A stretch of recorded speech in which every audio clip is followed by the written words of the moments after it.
नमस्कार दोस्तों, श्री शिवाय नमस्तुभ्यम।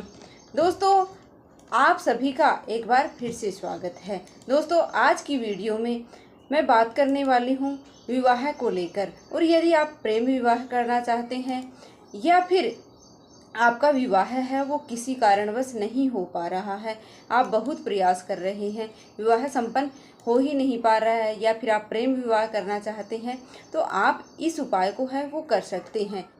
यह उपाय पूज्य गुरुजी पंडित प्रदीप मिश्रा जी ने बताया है कि जिन लड़के लड़कियों के माँ बाप चाहते हैं कि इस तरह से विवाह हो, ऐसी कन्या मिले, ऐसा वर मिले, योग्य वर मिले या फिर योग्य कन्या है वो नहीं मिल रही है, तब आप शिवलिंग पर किसी भी सोमवार के दिन यह उपाय है वो कर सकते हैं। अगर आपके मन में यह प्रश्न आता है कि हमें अगर यह उपाय करते हैं तो क्या हमें व्रत भी रखना है, तो ऐसा बिल्कुल भी नहीं है। अगर आपका मन है व्रत रखने का तो आप रख भी सकते हैं, अन्यथा आप बिना व्रत रखे भी यह उपाय है वो कर सकते हैं। व्रत रखने की कोई ज़रूरत नहीं है। यदि आप सोमवार के दिन, सोमवार की अष्टमी है वो पड़ रही है, इस बार सावन के महीने में जो चौथा सोमवार आने वाला है, सावन की अष्टमी उसमें पड़ रही है, तो यह बहुत ही शुभ दिन है यह उपाय करने का। तो आप इस दिन यह उपाय है वो कर सकते हैं।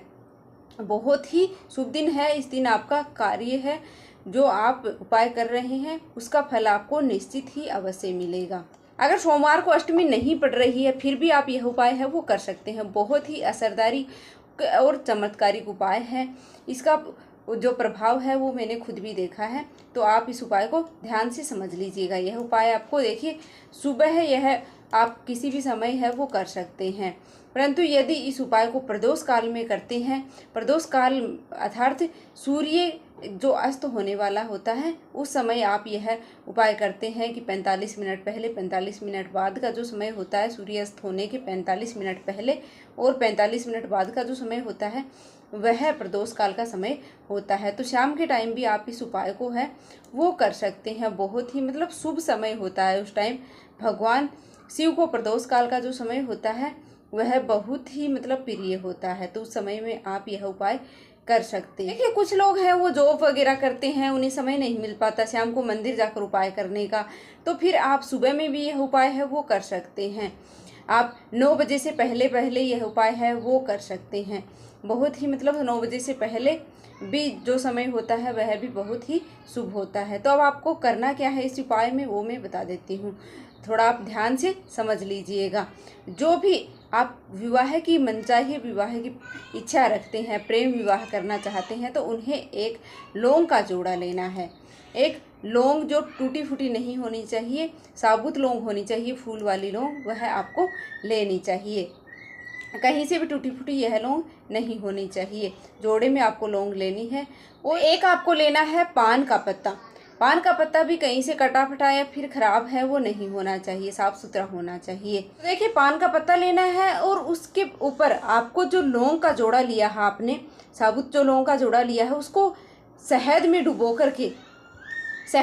करके और उस पान के पत्ते के ऊपर रख लेना है। और फिर आप सुबह के समय में अगर पूजा कर रहे हैं तो आपको सुबह के समय मंदिर जाना है, और अगर आप शाम के समय प्रदोष काल में पूजा कर रहे हैं तो उस समय आपको मंदिर जाना है। और फिर भगवान भोलेनाथ की सच्चे मन से आपको पूजा पाठ करनी है। जो भी आप पूजा पाठ करते हैं, मंत्र जप करते हैं, वह आपको विधि विधान से करना है। और उसके बाद आपको जो भगवान भोलेनाथ हैं वहाँ जो अशोक सुंदरी का जो स्थान होता है, ये देख लीजिए, अशोक सुंदरी का जो यह स्थान होता है, इस एक साइड में कार्तिकेय जी का है, एक साइड में गणेश जी का, बीच में जो स्थान होता है यह अशोक सुंदरी का स्थान होता है। उस स्थान पर आपको जो पान का पत्ता आप लेकर गए हैं वह आपको रख देना है। और फिर आप उस टाइम आपको जो भी आप अगर मनचाहा विवाह करना चाहते हैं, प्रेम विवाह है आपका, तो उस व्यक्ति का नाम आपको बोलना है, लड़का है या लड़की है जिसका नाम आपको बोलना है, जिससे आप विवाह करना चाहते हैं उसका नाम आपको बोल करके और उस स्थान पर आपको रख देना है। अगर माता पिता यह उपाय कर रहे हैं तो फिर उन्हें अपने बच्चों का नाम बोलना है, और कोई प्रेमी कर रहा है तो वह अपनी प्रेमिका का या फिर जो भी है लड़का लड़की है उनका नाम आपको बोलना है। इस तरह से बोल करके आपको और उस पान के पत्ते को वहीं पर रख देना है। और रख कर के उसके बाद में आपको भगवान का जो नाम है उसका जप आपको करना है, ओम नमः शिवाय या फिर श्री शिवाय नमस्तुभ्यम। इस तरह से आपको 11 बार उस मंत्र का है वो जप करना है, सच्चे हृदय से करना है आपको। और भगवान को यह कार्य सौंप देना है कि भगवान मैंने आपको सौंप दिया है, आप इस कार्य को संभालें, आप ही हैं जो यह मतलब कार्य है वो कर सकते हैं। इस तरह से आपको करने के बाद आपको वहाँ पर 2 मिनट, 5 मिनट, 10 मिनट आपको बैठना है, मंदिर में ही आपको बैठना है और वहाँ पर नाम जप आप कर सकते हैं।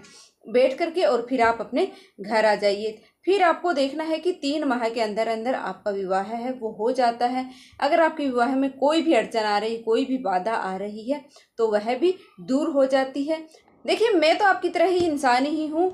जो पूज्य गुरुजी पंडित प्रदीप मिश्रा जी ने बताया है वही मैं आपको बता रही हूँ सरल तरीके से। और आप है इस उपाय को सच्चे मन से अगर करते हैं, भगवान भोलेनाथ को समर्पित होकर के यह उपाय करते हैं तो निश्चित ही मेरा विश्वास है कि आपका यह काम है वो अवश्य ही पूर्ण हो जाएगा। मैं भी भगवान से दुआ करूंगी कि आपका जो काम है वह निश्चित ही हो जाए, आपका जो विवाह है जिससे भी आप करना चाहते हैं वह हो जाए। तो इस तरह से आपको यह उपाय है वो करना है। आप सोमवार के दिन, किसी भी सोमवार के दिन कर सकते हैं, या फिर अभी जो सावन का महीना चल रहा है और सोमवार को अष्टमी पड़ने वाली है, यह दिन भी बहुत ही शुभ है, तो आप इस दिन भी यह उपाय है वो कर सकते हैं। तो उम्मीद है कि आपको यह वीडियो है वो पसंद आई होगी। अगर वीडियो थोड़ी सी भी पसंद आई है तो प्लीज़ हमारी वीडियो को लाइक करके और चैनल को सब्सक्राइब कर लेना, ताकि आगे भी ऐसी ही वीडियो हैं, जानकारी वाली वीडियो आपको सबसे पहले मिलती रहे। तो मिलते हैं फिर से एक और वीडियो के साथ।